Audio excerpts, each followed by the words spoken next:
भगवान, मेरा प्रश्न यह है कि आर्त भाव क्या है और आर्त भाव कैसे प्राप्त होगा।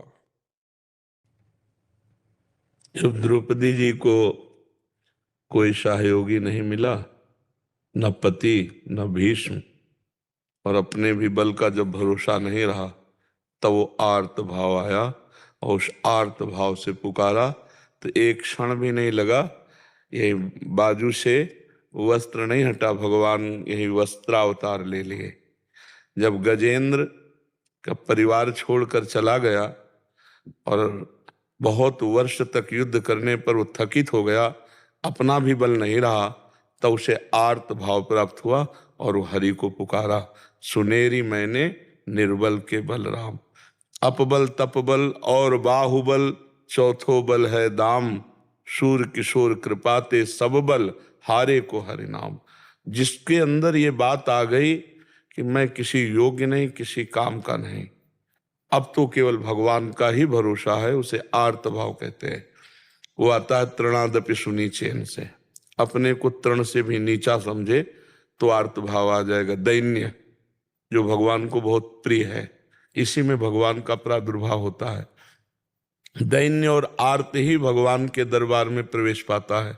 वही अहंकार गलित देहाभिमान रहित पुरुष ही भगवत साक्षात्कार कर पाता है। बात समझ में आ रही है आपके? हाँ, ये बाजार में नहीं मिलता है, पढ़ने लिखने से नहीं मिलता, ये किसी साधना से नहीं मिलता। ये ऐसी परिस्थिति भगवान पैदा कर देते हैं, ऐसी स्थिति दे देते हैं, फिर वो अर्थ होता है।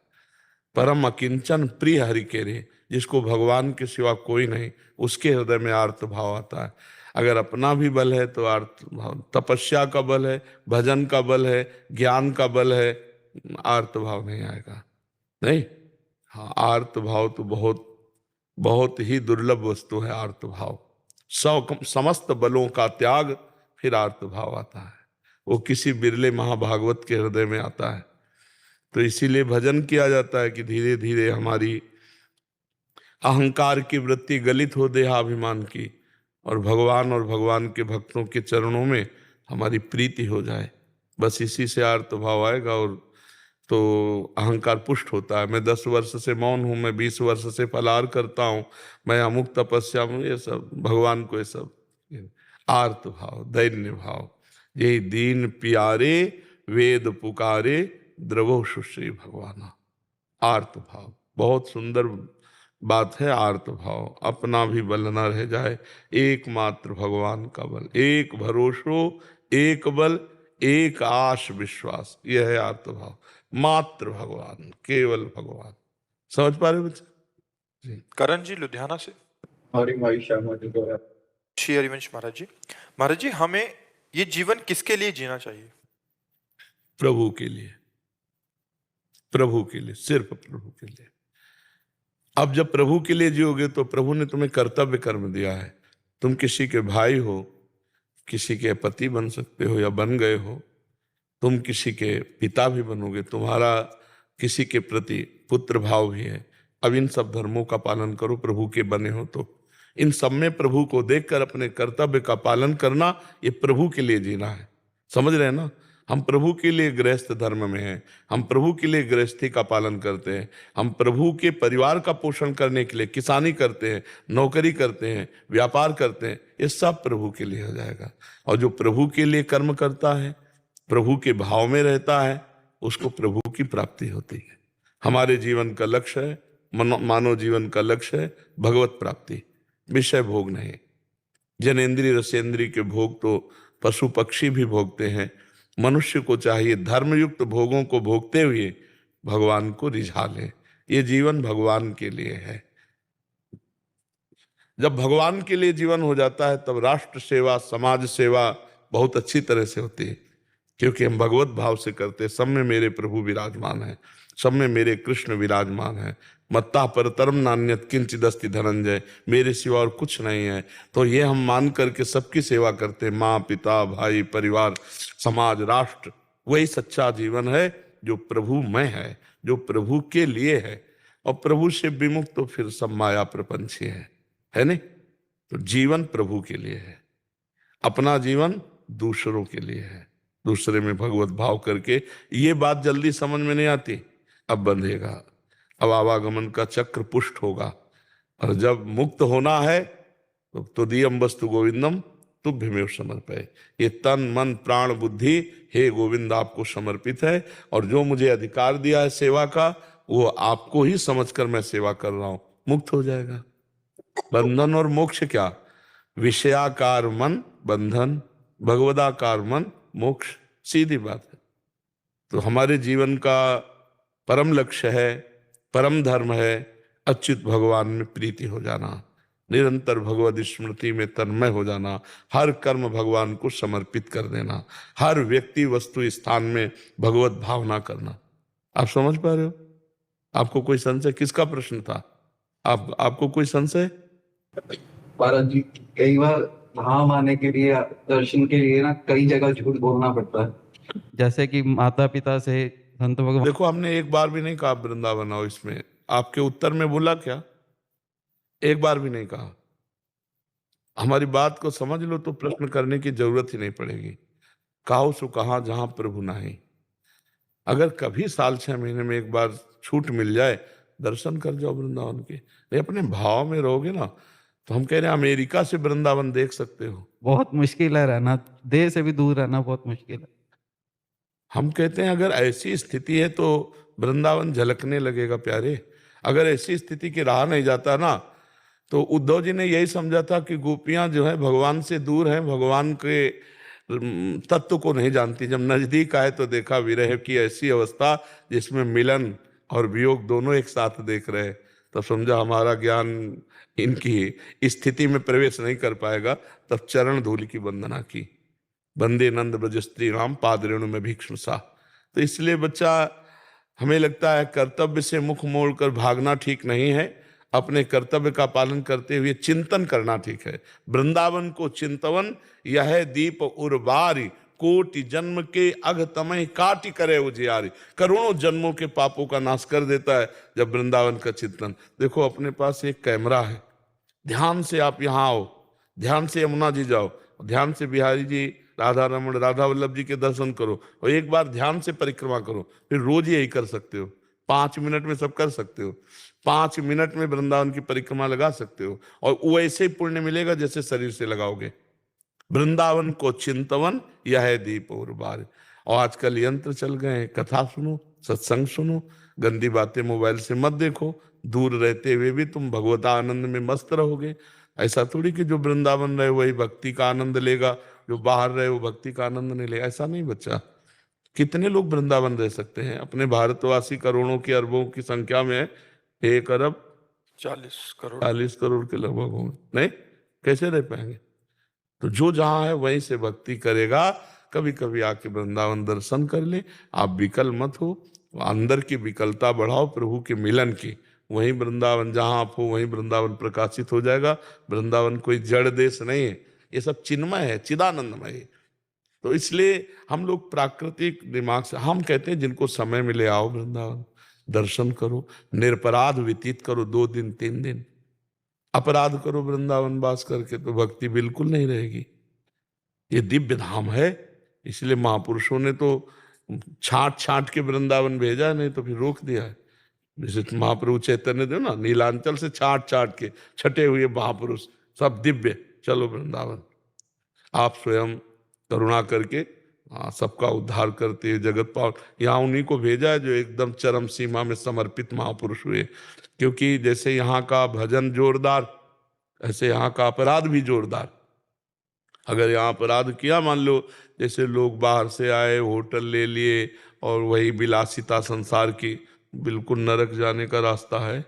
यहाँ एक दिन आओ, मौन रहो, उपवास करो, वृंदावन परिक्रमा लगाओ, नाम जप करो, कीर्तन करो, थोड़ा कुछ फल जल आदि से काम चला लो। यहाँ कोई विलासिता मत करो, यहाँ गंदे आचरण मत करो। एक दिन आओगे तो वो भी जीवन में बहुत बड़ा काम करेगा आपके। नहीं, और आप यहाँ आकर के फिर दोष दर्शन करो, यहाँ के ऐसे वैसे निंदा, कुछ हाथ नहीं ले पाओगे। ये आध्यात्मिक संपत्ति को कमाना बड़ा कठिन, इसे कमा के बढ़ाना बड़ा कठिन, और बढ़ जाए तो पचाना बड़ा कठिन। बिना सत्संग के, गुरु कृपा के ये बहुत कठिन है अध्यात्म पचाना। थोड़ा सा पुण्य हुआ, हल्ला मचा दिया जाके, हम वृंदावन गए थे, संत की सेवा की, ये किया, वो सब खत्म, अपच हो गया, उल्टी हो गई। बहुत अच्छी चीज खाई, उल्टी हो गई तो स्वास्थ्य आपका बढ़िया थोड़ी बनेगा। उसे पचा लेते तो स्वास्थ्य बढ़िया बनता। तो अहंकार पचने नहीं देता। इसलिए जहां हो वहीं से नाम जप करो, सेवा करो, जब कभी अवसर मिले वृंदावन दर्शन कर जाओ। मुकेश जी फरीदाबाद से। जी महाराज जी आपके चरणों में कोटि कोटि प्रणाम। महाराज जी शरणागति के लिए जीव को किन बातों की आवश्यकता होती है?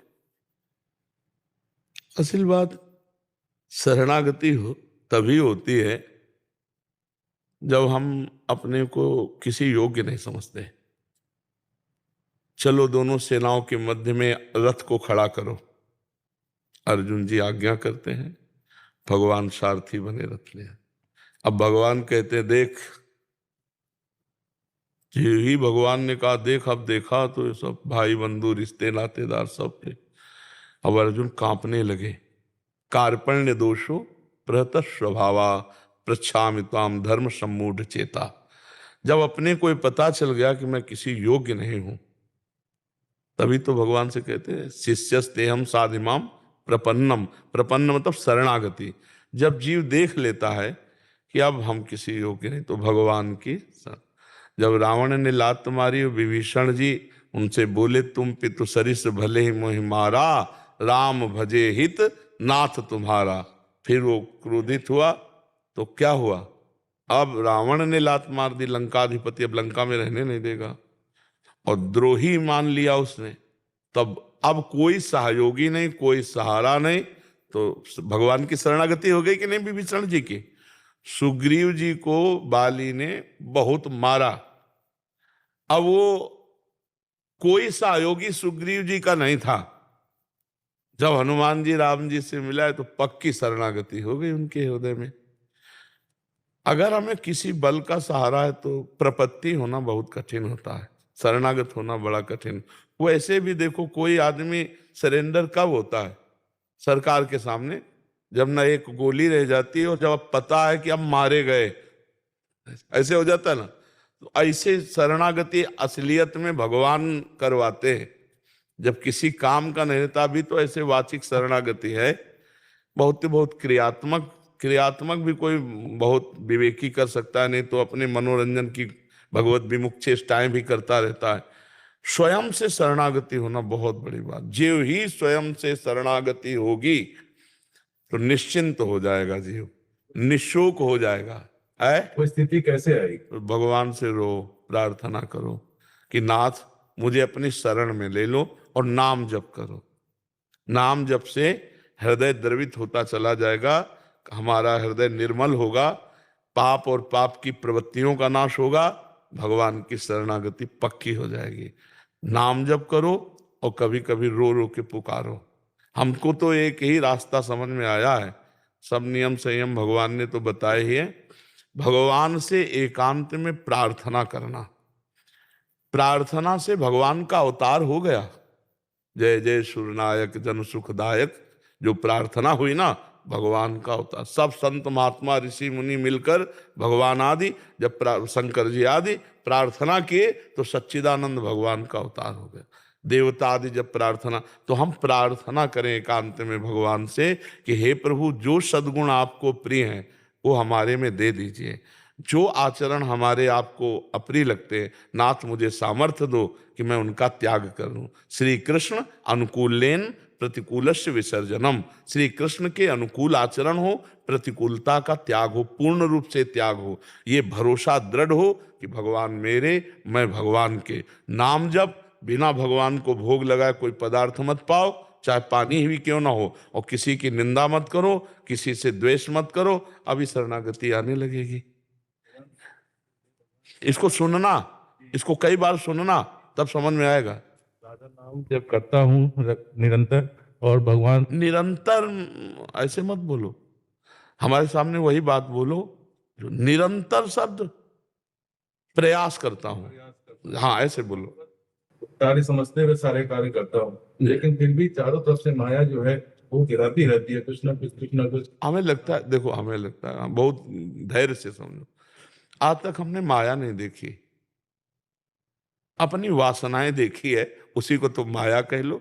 अपनी पकड़ देखी, माया का जो हम दोष देते हैं। अच्छा क्या माया है, हमें ये बताओ क्या है? अब हम तुम्हें माया बता रहे हैं, सुनो पहले माया बता रहे हैं। ये माया है, ये माया है, ये माया है, ये माया है।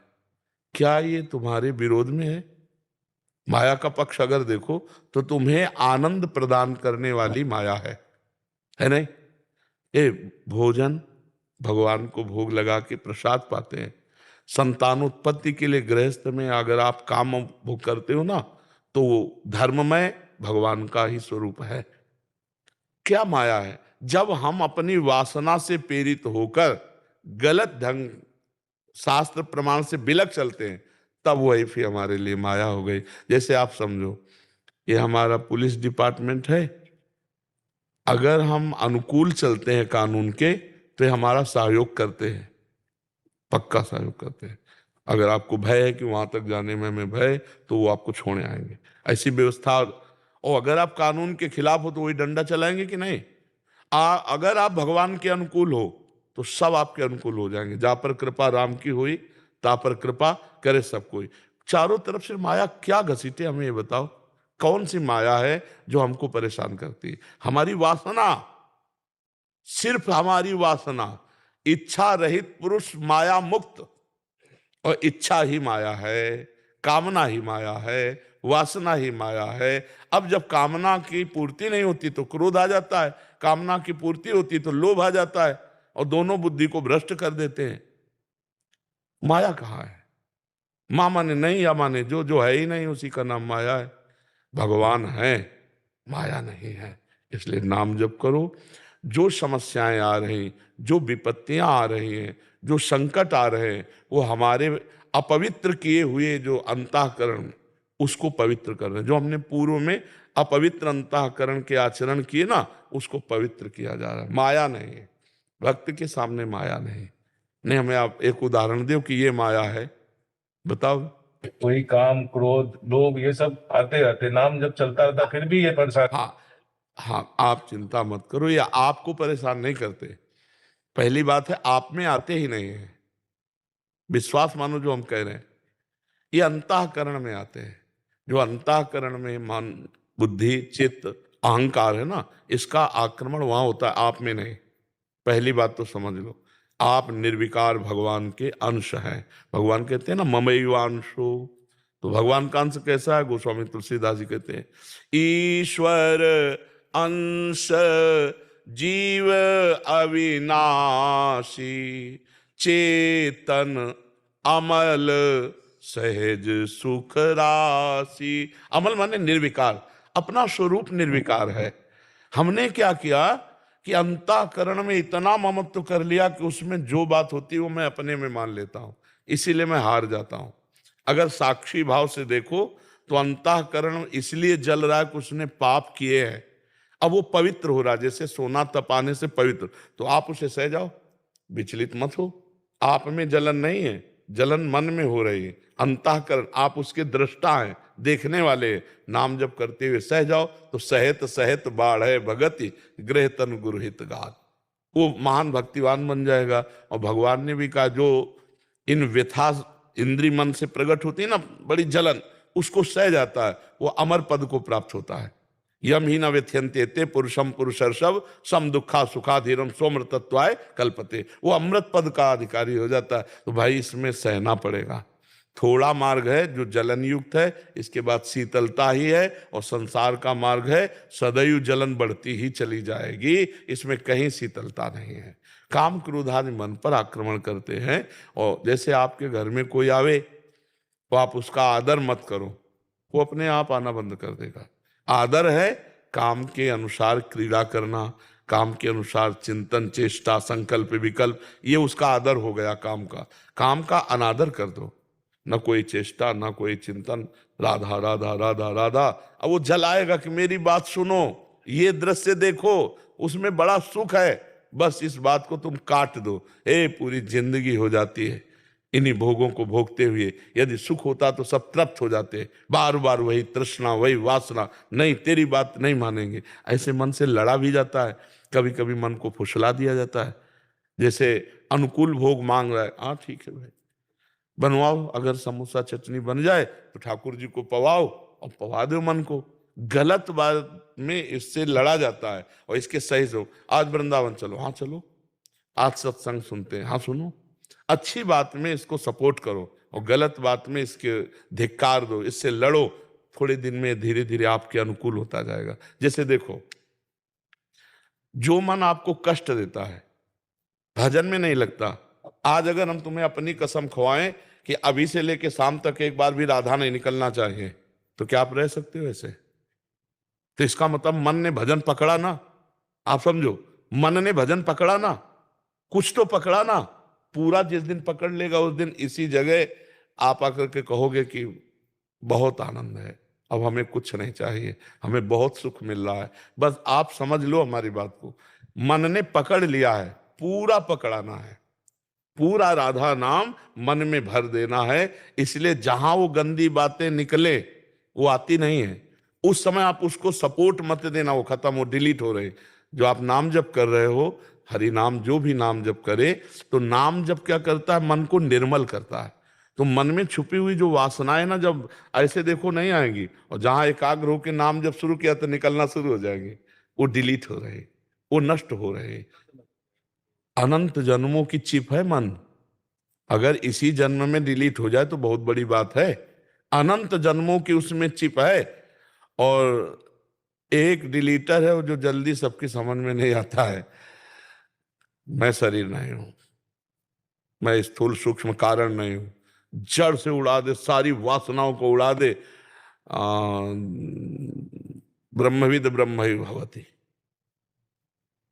जानत तुम्हें तुम्हें हो जाए, तस्वित तज्जने भेदा भावात, भगवान और भक्त में अभेद स्थिति। अब ये ज्ञान थोड़ा कठिन ज्ञान है, इसलिए चलो क्रम से डिलीट होता जाएगा, नहीं एक साथ डिलीट हो जाए, एक साथ डिलीट हो जाए। यदि ब्रह्मचारी हो, विवेकी हो, वैराग्यवान हो और स्वरूप बोध की तरफ थोड़ी प्रियता हो, जहां गुरुजनों से स्वरूप बोध की हो तो वृत्ति ही नहीं उदय होती, वृत्ति का लय हो जाता है। अरे परमार्थ ऐसी थोड़ा महासुख का है, पर खजाने को राजा लोग जहां रखते थे वहां भूल भुलैया का मार्ग भी बना देते थे कि जल्दी कोई बाहरी इस रास्ते में आके भी खजाने तक न पहुंचने पावे, वो निजी जन जानते थे। ऐसे ही भगवान के संत जन निजी जन है, और भगवान का जो परमानंद रूपी खजाना उसका मार्ग उनको पता है। नहीं तो उसी मार्ग में इतनी भूल भुलैया है कि चलोगे परमानंद की तरफ फंस जाओगे कंचन कामिनी कीर्ति में, ऐसी घाटियां हैं। तो भगवान का आश्रय लो, सत्संग सुनते रहो, नाम जप करो, और जो अंदर में जलन होती है उसे सहते रहो, ठीक है।